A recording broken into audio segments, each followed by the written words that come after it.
The event is amazing. I signed with here in 2013, so I was here for the launch party, the launch event in 2014 for the Evictor, which was really cool, and they've even gone above and beyond for this one. So really exciting to see the final product showcase. We've been working on it, and Tier's been working on it for quite a while now. My summer started really in May at Open Water Nationals in Tempe, Arizona, and that was really my primary focus for the summer, at least initially, and came away from that with a win in the 10K, which was awesome, and solidified my spot on the Pan Pac team in the 10K for open water, which I knew also allowed me to some pool events if I so desired. Then I went to French Nationals.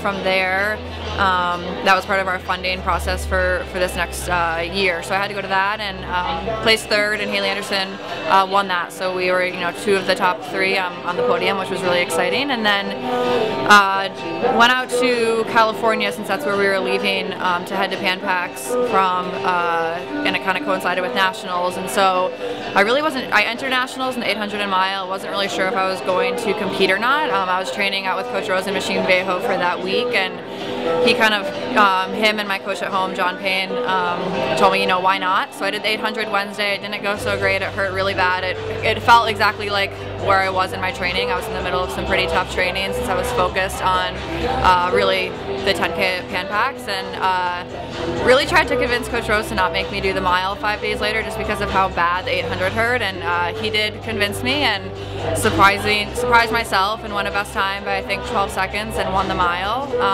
And that time held up and qualified me for the World Championships team for the mile next summer, which is really exciting. And then I got fourth in the 10K at Pan Pacs, which wasn't exactly what I was hoping for, but learned from it. And so this next year is the really important year for open water, so kind of gearing up towards that.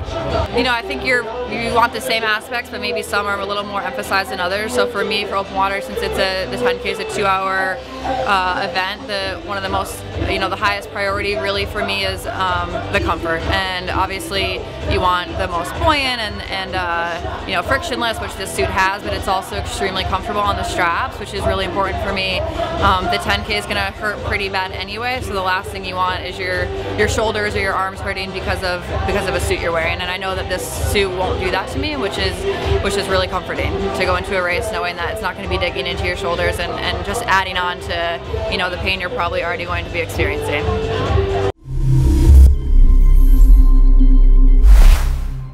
But I've liked training both, competing in both. I do 99% of my training in the pool, unless it's like right before an open water competition. But I really like competing in both. It kind of gives me a good balance, and I do a pool competition, then I'm really ready for an open water race, and I do a 10K, and then I'm ready to get back in the pool and do some shorter stuff. So it works well for me, and I like kind of having both to balance each other out. And so the main focus now for me is this May Open Water Nationals will be kind of our first round for the Olympic qualifier for open water.